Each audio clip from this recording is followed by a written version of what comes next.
Hello, I'm Karma Kitaj from A Livelihood, New Careers as We Age. And today I have Steve Diamond with us, and Steve came all the way from Connecticut, which is really nice of him. Steve has been a high school English teacher for 30 years. It was basically his first and only real job, as he says, and he retired pretty early in his 50s. We're going to find out what that's all about.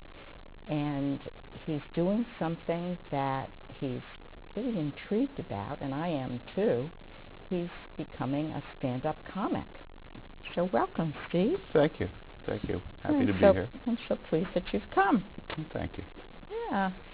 So, as I was just saying, you've told me that you were a high school English teacher for a very long time, and we were just talking about it, and you said that this was, you were teaching practically from the time you got out of high school, huh?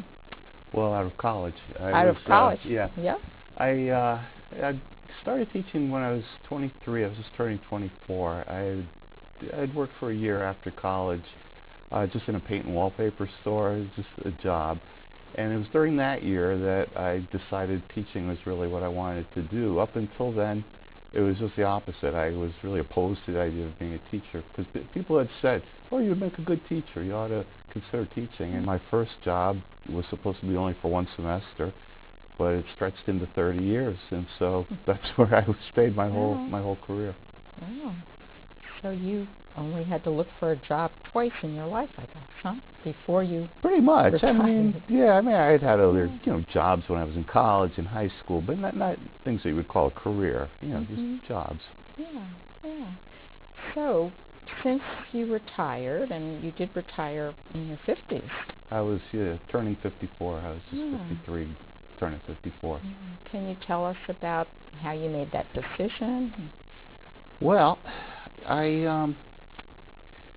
it was not an easy decision to make. I loved being a teacher. I loved being part of a faculty. I enjoyed my colleagues, my students.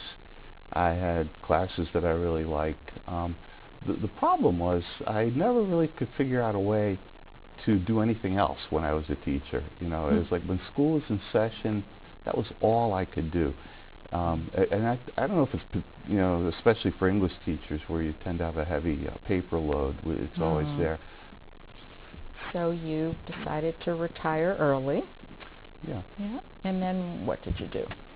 Well, for the beginning, things just sort of fell into place. The summer, I left in the middle of a year because I started in the middle of a year, so I left after the first semester. And the summer before that, I had begun doing some writing. I was writing essays and things about school, and I don't know, I was kind of exercising a little bit, I guess, doing my own writing. And so I continued that. I was doing some writing and working on things like that.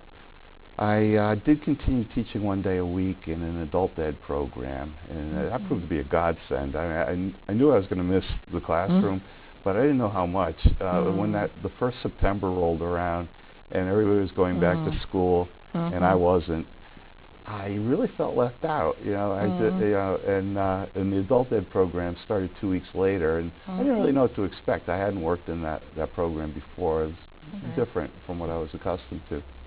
And I remember just going in to the class and just being flooded with joy. I was just so happy to be there. It caught me by surprise, And so I did that for 3 years. Yeah. So I think you mentioned to me, Steve, though, that there was a period of time in that early retirement where you did feel kind of lost.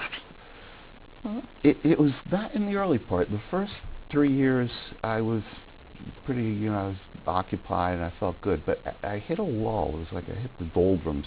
It was the third summer. And it kind of caught me by surprise, but I got to a point where I felt kind of aimless. I didn't know what I was doing. I didn't seem to be working toward anything. And my wife, this is going to sound a little crazy, but you want to hear a little story?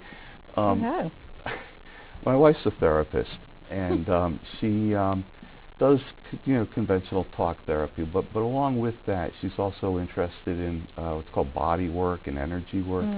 And which apparently I don't really fully understand it, but apparently it's based on the idea that we have energy within us, energy fields, or chakras, or meridians, and that these can be manipulated or addressed through pressure, or touch, or ingesting water with the essence of distilled flowers in it. Okay, and it sounds kind of, you know, far out, and it's easy to make fun of, and I made fun of it for years, and still do a little bit. But this particular summer, I was sitting with my wife out on the deck and telling her how I felt, and just aimless, and what am I doing with myself.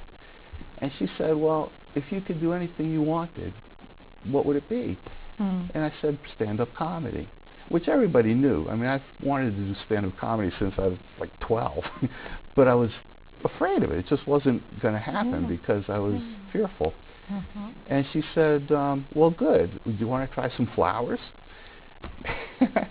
Which I had never done before. I mean, what have I got to lose? So I said, but yeah, she okay. had been using this with some of her clients? Yeah, with some of her clients and with herself and with my children. And yeah. But anyway, I said, sure, let me try some flowers. So she mixed these drops of mimulus for fear, wild oat for pursuing your true calling, and I think larch for confidence.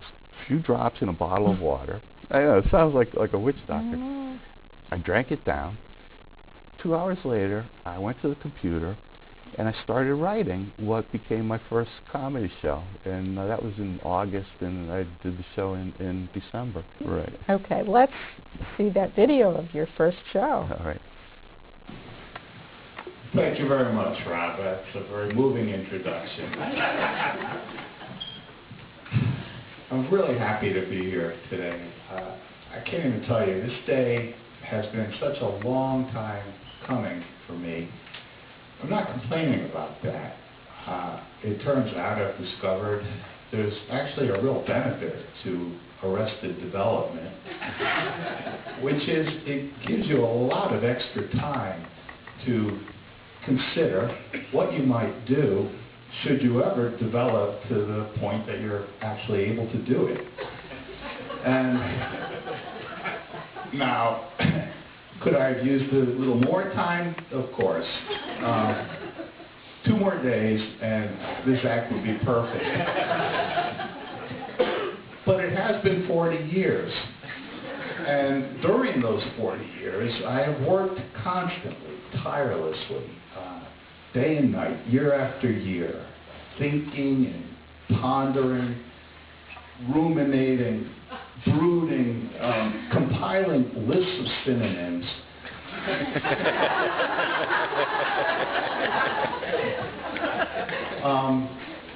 Until now, at last, I feel ready to share with you a whole new kind of comedy. This is an entirely different concept in comedy. No laughs, no jokes, no humor of any kind.